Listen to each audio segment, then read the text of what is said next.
Hey guys, welcome back to my channel. I hope you are all doing well. First of all, thank you. Thank you so much for the overwhelming response to my last video. I could not have even imagined for so many people to have related, but also just reading all of those comments, literally like thousands of comments of people talking about their experiences and realizing that they may have had an issue and where those issues kind of stem from. I just thank God. I thank God for all of you guys, and I thank God for this online community, and I am so excited to bring you more conversations that are open and honest about these real life topics, especially amongst women. Somebody tweeted something which was, oftentimes women and women of faith are not at the center points, or their viewpoint isn't really explored when talking about issues such as this. It's, sex, addiction, whatever it is. And so I am just happy to have been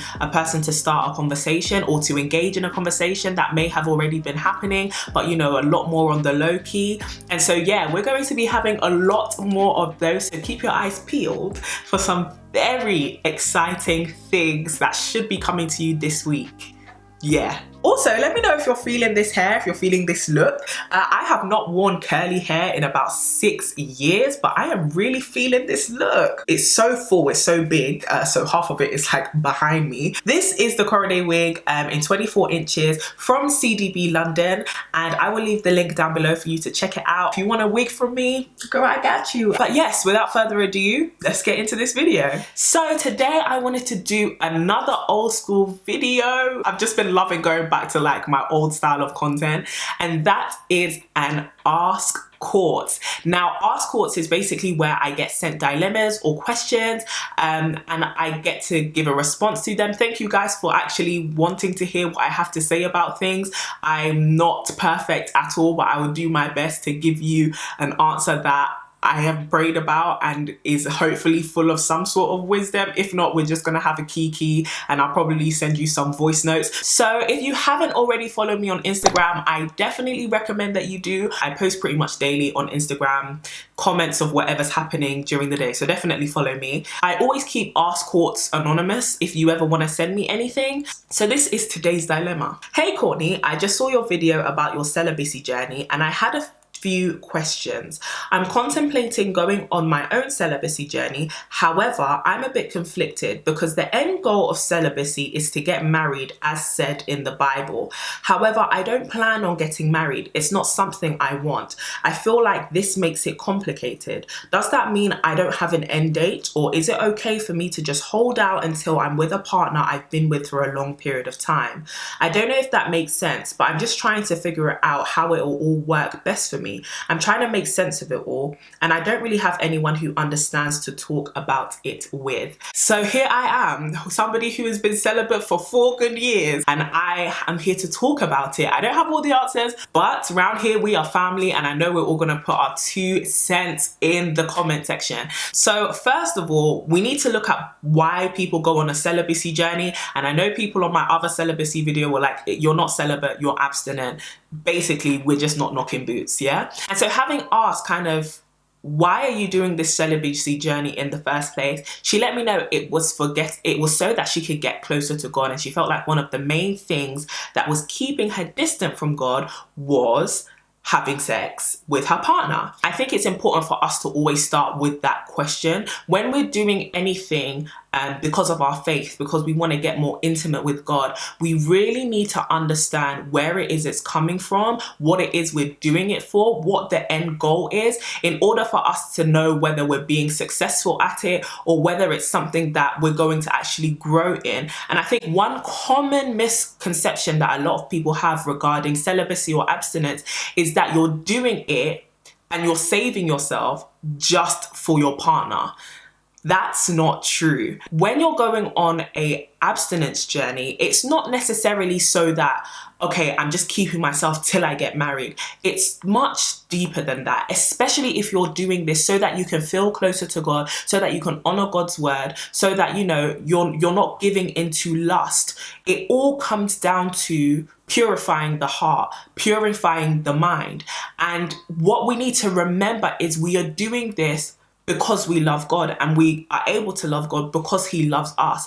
That is a central pillar to what it is I'm about to explain. When we make celibacy just about, well, I'm keeping myself so that I don't get any soul ties, and so that when I get my partner, the sex can just be fantastic. Yeah, okay, maybe that's a facet of it that has a valid underpinning, but really and truly, the reason why we're doing this is to honor God. The reason why we're doing this is so that we don't form any idols in our hearts. The reason why we're doing this is so that we don't stray away from him by the lure of sin. What we need to understand is that sex is sacred to God. God created sex, and he created it with a really beautiful context called marriage. He created it with a really beautiful purpose, which is multiplication and intimacy. Oftentimes, engaging in sex before marriage drives a wedge between us and God because we're having intimacy outside of his design. But in terms of wanting to get closer to God, what is interesting is realizing that I'm not going into this journey looking at the end.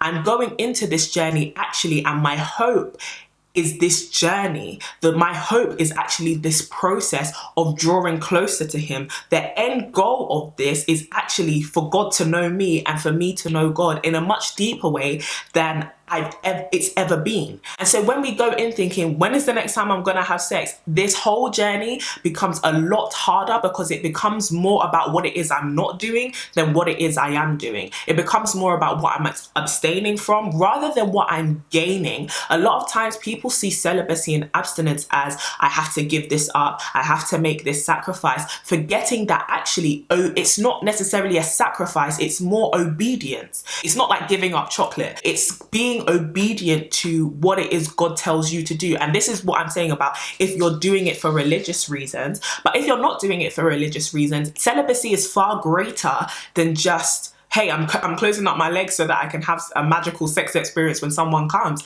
It's actually a process of getting to know yourself, getting to have a certain amount of clarity that allows for you to realize, okay, before I get caught up in the passion of sex with this person, do I actually trust them? Are they actually the person that I want to be with? Am I even the person that I want to be in life right now? Rather than getting caught up in sex validating you, what celibacy allows for you to do is get to know where your identity actually comes from. It lets you know where your comfort comes from. So when we go into these journeys and we say, okay, I'm wondering when the end will be, we're looking past the beautiful in-between that is now and when God says that it's over. And that's the thing about the end, and that's the thing about a journey of faith like this. You're doing this by faith. You're doing this with the help of God. The deeper you get in your relationship with God and the closer that you get to him, the more you'll think less about the intimacy of sex and the more you'll enjoy the intimacy that you have with the relationship you have with the Father. And it must sound like really ooey gushy stuff, but it's true. I remember just thinking at the beginning of this journey, oh my days, what if I never get married? Is it just never gonna happen? Is it just never, am I gonna be dry and dusty? But it was deep in that actually intimacy can be found in other places. And even Paul says, listen, I wish none of us had to get married. I wish you guys were single like me. And Paul used to be married before, you know. I wish all of you were single like me. Why? Because there is actually a higher purpose to life than being in a marriage. There's a higher purpose to life than being in a relationship. There's a higher purpose to life than just having sex.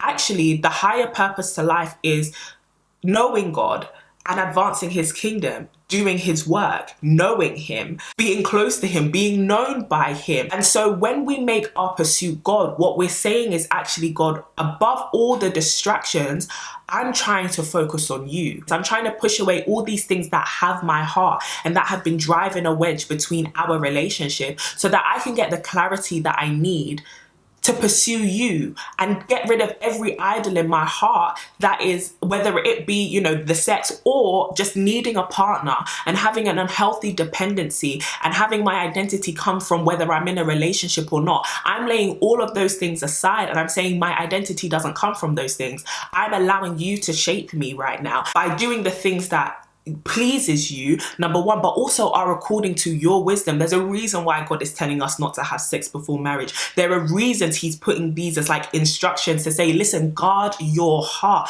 protect your life, protect the direction in which you're journeying into by obeying what it is that I say. It's not taking the fun out of things. It's actually protecting the way that you were originally designed to interact with people and with God. And also I want to touch on this idea that I will never get married. I don't want to get married. And that's completely fine. I think there will be a higher desire in your heart for something much deeper than marriage, which is intimacy with God at the end of the day. That intimacy from God will give birth to such a satisfaction, which I believe, and I think maybe you could pray about this, will be far more gratifying than sex. At the end of the day, sex is great, right?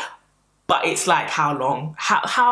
How long is it really going to be? You know, it's not, whilst it is, you know, a great experience, it's oftentimes the intimacy you feel with that person that makes it great, right?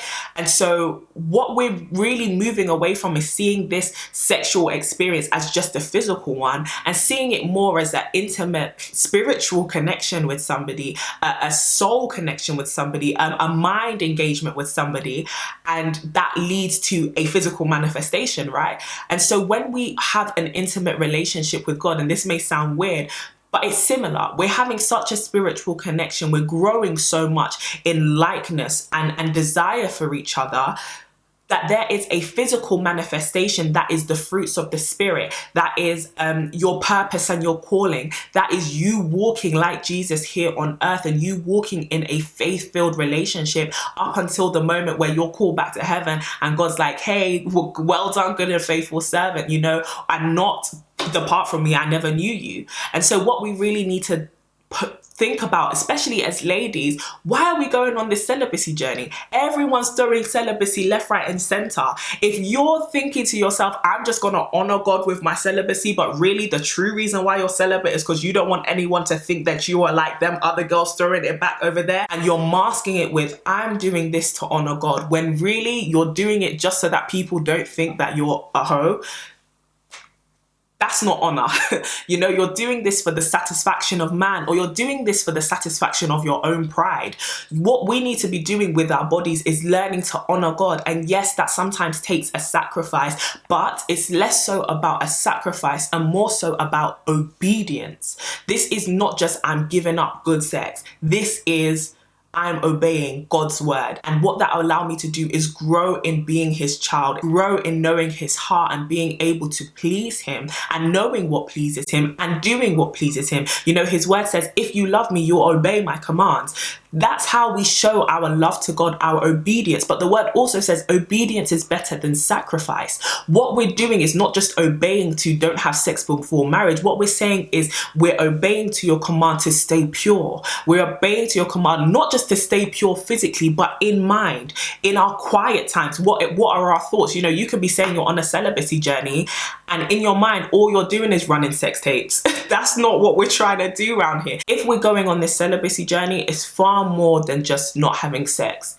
It's a purity journey. Once you realize that, okay, during this journey, I'm going to just set my eyes on God. I'm just going to set my eyes, not necessarily on when this will end, because hey, God determines that. You know, times and seasons change. But once we see, okay, I'm just doing this so I can focus on him, you find that this walk becomes easier because your eyes are just fixed on Jesus. And instead of spending all of your time thinking about, well, I'm not having sex today, I ain't going to be having sex tomorrow, you start realizing, okay, I've got stuff to actually do. I've got things to work on. I've got, you know, wisdom to absorb. I've got books to read, but also I've got a business to plan. I've got the kingdom to prepare for. I've got a thing to build that God is using me for. You become occupied, like Paul was saying, you become occupied with higher, greater purposes, and you begin to realize that actually this is as fulfilling. And I also want to just speak against that whole mindset that is, God is keeping me celibate to punish me. I'm obviously not ready to be a wife. That just might not be the call on your life. You may just need to be used in a completely different area, which is of as much significance in this world. So don't get so caught up in, okay, God is punishing me by calling me to be single and everyone else is in relationship. If that's not what you're called to do, you don't want to rush into something you don't have the grace for. You don't want to rush into something that God's hand is not on. How about that? What we have to adjust our minds to believe, and it's one of the most challenging things as believers, is that God is enough, that God is enough to satisfy me. Not necessarily make me feel happy by the world's standards, but is enough to give me eternal peace and eternal joy and something that just soothes my soul in every single moment. So yeah, I will leave this video right. Please leave your thoughts down below. Any advice, any experience. As always, we always keep it encouraging down there. And so I'm really excited to read your comments and your stories. Please give this video a thumbs up. Please subscribe if you have not already. And I will see you all in the next video. Stay beautiful and stay blessed. Mwah.